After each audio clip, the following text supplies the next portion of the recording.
दोस्तों, क्या हो अगर आपको एक ऐसा रिमोट मिल जाए जो कि आपके इलेक्ट्रॉनिक डिवाइसेस के साथ साथ किसी इंसान को भी कंट्रोल कर सकता हो। कुछ ऐसा ही होगा आज की इस कहानी में, जब माइकल नाम के एक आदमी को ऐसा ही एक रिमोट मिल जाता है और इसके बाद वो रिमोट से अपनी जिंदगी में क्या क्या बदलाव कर देता है। जानने के लिए बने रहिए इस वीडियो के एंड तक। ये कहानी शुरू होती है और हमें माइकल नाम के एक आदमी को दिखाया जाता है जिसका एक काफी छोटा और सुखी परिवार है। इस फैमिली में उसकी वाइफ का नाम डोरा होता है और साथ ही उसके दो बच्चे जिनका नाम सामंथा और केविन होता है। वो यहाँ पे अपने बच्चों के लिए ट्री हाउस बना रहा होता है। अब क्योंकि माइकल एक बहुत ही बड़ी कंपनी में एक कामयाब आर्किटेक्ट होता है, वो काफी बिजी रहता था और इसीलिए वो अपने बच्चे के स्विमिंग कंपटीशन में भी नहीं पहुंच पाता। वो यहाँ तब आता है जब कंपटीशन खत्म हो चुका होता है और कंपटीशन खत्म होने के बाद भी वो यहाँ पर अपने बॉस से ही बात करता रहता है। माइकल का बॉस उसे बहुत ही बड़े प्रोजेक्ट का ऑफर देता है और इसलिए माइकल भी उस प्रोजेक्ट के लिए हाँ कर देता है। अब इसके बाद माइकल अपने घर होता है और वो इस प्रोजेक्ट के लिए अपने घर पे कुछ डॉक्यूमेंट्री देख रहा होता है। वो यहाँ पर अपनी वाइफ से भी बात करता है और उससे कहता है कि शायद मुझे इस प्रोजेक्ट के चलते हमारी ट्रिप कैंसिल करनी पड़ सकती है। ये बात सुन के उसकी वाइफ डोरा को काफी बुरा लगता है क्योंकि पिछले एक साल से ये सभी लोग इस ट्रिप की प्लानिंग कर रहे थे। खैर, अब इसके बाद माइकल अपने काम में लग जाता है। वो यहाँ पर उस डॉक्यूमेंट्री फिल्म को स्टार्ट करने के लिए एक रिमोट उठाता है, लेकिन वहां पर पहले से ही बहुत सारे रिमोट रखे थे और वो यहाँ पर गलती से एक हेलीकॉप्टर का रिमोट उठा लेता है।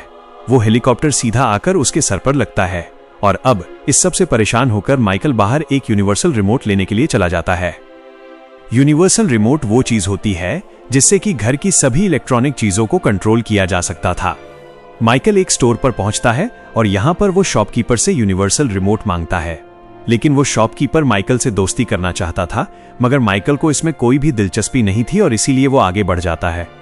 माइकल अपने सामने एक बेड को देखता है, इसलिए वो उस पर आराम करने के लिए लेट जाता है और थोड़े समय के बाद वो दूसरी तरफ देखता है तो उसे एक और शॉप दिखाई देती है। वो शॉप के अंदर जाता है और यहाँ पर इसे मॉर्टी नाम का एक रहस्यमयी आदमी मिलता है। यहाँ पर माइकल उससे यूनिवर्सल रिमोट मांगता है और मॉर्टी उसे एक बहुत ही बड़ी जगह पर ले जाता है जहाँ बहुत सारा सामान रखा हुआ था। मॉर्टी एक खास जगह से यूनिवर्सल रिमोट उतारकर माइकल को देता है। मॉर्टी माइकल को बताता है कि ये रिमोट सब कुछ कंट्रोल कर सकता है। साथ ही वो यहाँ पर माइकल से कहता है कि मैं तुम्हें ये रिमोट दे रहा हूँ, लेकिन मैं ये रिमोट तुमसे वापस नहीं लूंगा। अब माइकल को उसकी बात काफी अजीब लगती है। वो सोचने लगता है कि ये बस एक रिमोट ही तो है और वैसे भी मैं इसे वापस करने क्यों आऊंगा। खैर, अब इसके बाद माइकल वो रिमोट लेकर अपने घर आ जाता है और वो डॉक्यूमेंट्री फिल्म स्टार्ट करता है। अब इसी बीच यहाँ पर उसकी वाइफ डोरा पहुंच जाती है और वो किसी बात के चलते उससे झगड़ा करने लगती है।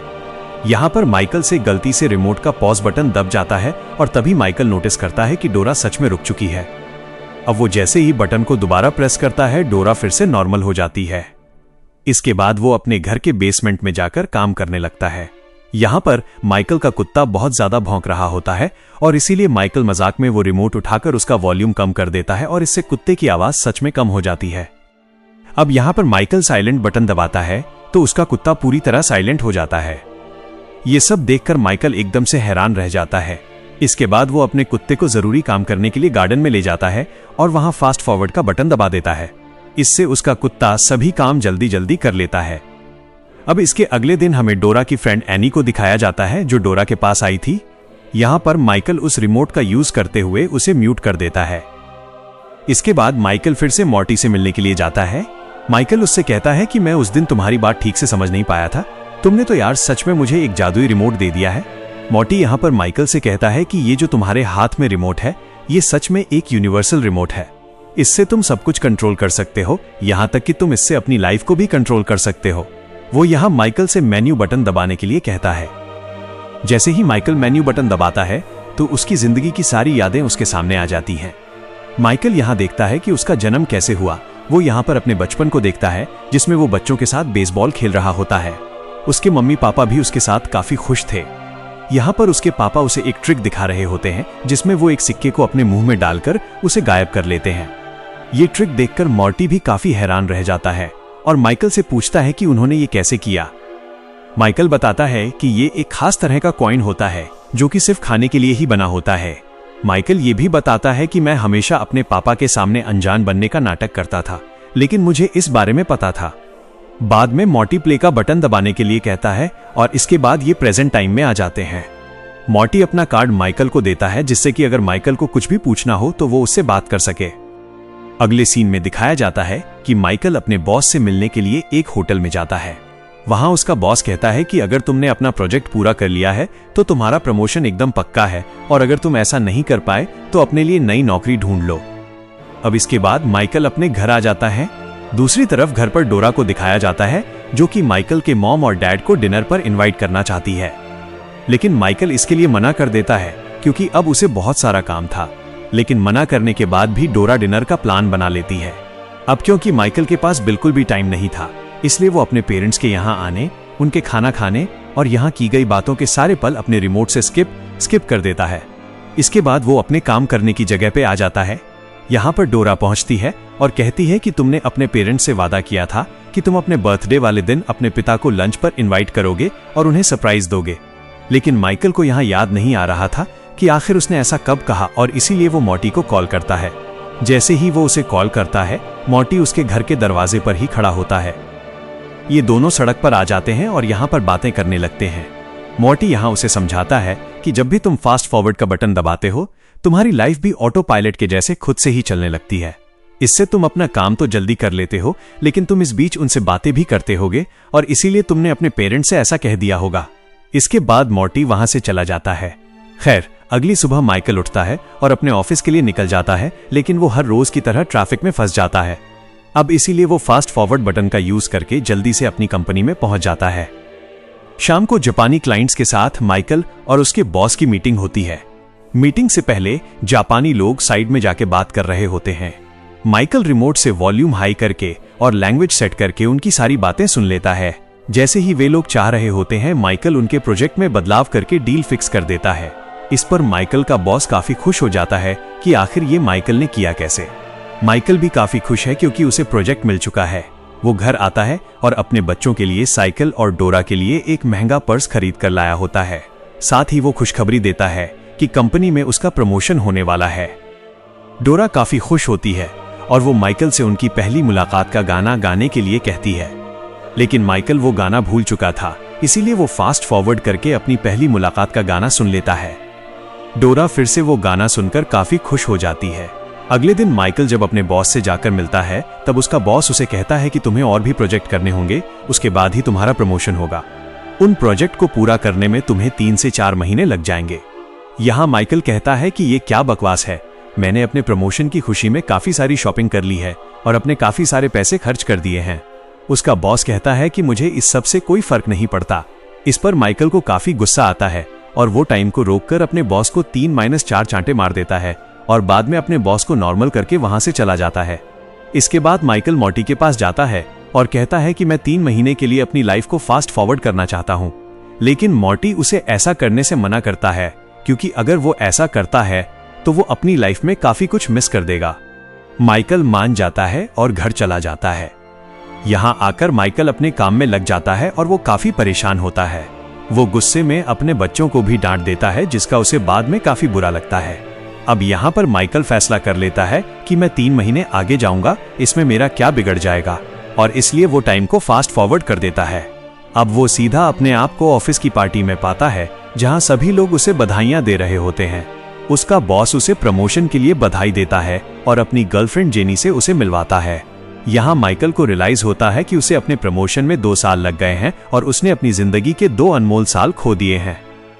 यह जानने के बाद माइकल अपनी फैमिली के पास वापस पहुंचता है। यहाँ उसके बच्चे 2 साल बड़े हो चुके थे और उसे ये भी पता चलता है कि उनका कुत्ता मर चुका है। ये सुनकर उसे काफी दुख होता है। वो अपनी वाइफ को गले लगाता है और इसी के साथ रिमोट फिर से टाइम को फास्ट फॉरवर्ड कर देता है। यह देखकर माइकल काफी परेशान हो जाता है कि आखिर ये हुआ कैसे। वो फिर से मॉर्टी को कॉल करता है और अचानक से मॉर्टी वहां पहुंच जाता है। मॉर्टी उसे बताता है कि तुमने अपनी लाइफ के 2 साल फास्ट फॉरवर्ड कर दिए हैं, तो उस दौरान तुमने जितने भी पल फास्ट फॉरवर्ड किए होंगे, ये सारे पल ऑटो फास्ट फॉरवर्ड मोड में चले गए हैं। ये इस रिमोट का एक फीचर है। माइकल रिमोट को खुद से दूर करने के लिए उसे फेंकता है, लेकिन वो रिमोट वापस उसके पास आ जाता है। माइकल उसे तोड़ने की भी कोशिश करता है, लेकिन वो रिमोट टूटता ही नहीं। माइकल समझ जाता है कि ये रिमोट अब उससे दूर नहीं होगा। अगली सुबह माइकल जब उठता है तो वो नहाने और नाश्ता करने का सीन फास्ट फॉरवर्ड होने के डर से बिना नहाए ही ऑफिस चला जाता है। यहाँ उसका बॉस उससे ऐसा करने की वजह पूछता है तो वो एक अजीब सी वजह बता देता है। ये बात उसके बॉस के भी समझ आ जाती है और वो भी अपने कपड़े उतार देता है। माइकल का बॉस उसे बताता है कि मैं और जेनी अब कहीं और जिंदगी बिताने के बारे में सोच रहे हैं और इसलिए मैं अपनी जगह एरिक को बिठाना चाहता हूँ और उसकी जगह मैं तुम्हें बिठाना चाहता हूँ। साथ ही उसका बॉस कहता है कि अगर तुमने अपना काम अच्छे से किया तो तुम जल्दी ही इस कंपनी के CEO बन जाओगे। ये बात सुनकर माइकल काफी खुश होता है, लेकिन तभी उसके रिमोट में फास्ट फॉरवर्ड बटन अपने आप ऑन हो जाता है और फिर से उसकी लाइफ आगे बढ़ जाती है। अब माइकल अपने रूम में सोया हुआ था और उसे उसके बॉस का वीडियो कॉल आता है। यहाँ उसे पता चलता है कि एरिक ने खुदकुशी कर ली है और अब उसकी कंपनी का CEO माइकल ही है। ये सब होने में 10 साल बीत चुके थे। वो यहाँ अपने आप को देखता है, वो काफी मोटा हो चुका था। वो घर जाता है तो पाता है कि उसका बेटा केविन भी उसी की तरह मोटा हो चुका है। केविन अपनी इस हालत के लिए माइकल को ही जिम्मेदार ठहराता है, क्योंकि माइकल ने बचपन से उसकी परवरिश ठीक से नहीं की। इसके बाद वो सामंथा से मिलता है, जो काफी बड़ी और सुंदर हो चुकी थी। इसके बाद माइकल डोरा से मिलने गार्डन में जाता है, जहां वो देखता है कि डोरा ने अपने बच्चों के ठीक भविष्य के लिए दूसरे आदमी से शादी कर ली थी। ये देखकर वो रिमोट को पास कर देता है। माइकल को काफी गुस्सा आता है और वो इस सब का जिम्मेदार मॉर्टी को ठहराता है। तभी वहां मॉर्टी पहुंच जाता है और कहता है कि ये जिंदगी तुमने खुद चुनी है, क्योंकि तुमने अपने परिवार के ऊपर हमेशा अपने काम को ही चुना। जैसे ही माइकल प्ले का बटन दबाता है, डोरा का कुत्ता उस पर हमला कर देता है और इससे उसके सिर पर चोट लग जाती है। जब उसे होश आता है तो वो पाता है कि उसके शरीर की सारी चर्बी गायब हो चुकी है। वो एकदम ठीक हो चुका है, लेकिन उसकी एक्स वाइफ उसके पास होती है। डोरा उसे बताती है कि तुम्हें कैंसर था, इसलिए तुम्हारा वजन तेजी से बढ़ रहा था और आज 6 साल के बाद तुम ठीक हुए हो। माइकल और दुखी हो जाता है कि उसने अपनी जिंदगी के 6 साल और खो दिए। बाद में माइकल अपनी कंपनी में जाता है तो देखता है कि एक बड़ी सी स्क्रीन पर उसे आर्किटेक्ट ऑफ द ईयर का अवार्ड दिया जा रहा है। माइकल के सभी सपने तो पूरे हो चुके थे, लेकिन अब वो इस सबसे खुश नहीं था। उसका बेटा केविन उसके बिजनेस में हेल्प करता है। माइकल अपने बेटे के ऑफिस में जाता है और कहता है कि मुझे अपने डैड से मिलना है, लेकिन केविन बताता है कि ग्रैंडपा को गुजरे हुए काफी साल हो चुके हैं। ये सुनकर माइकल बहुत ज्यादा रोता है।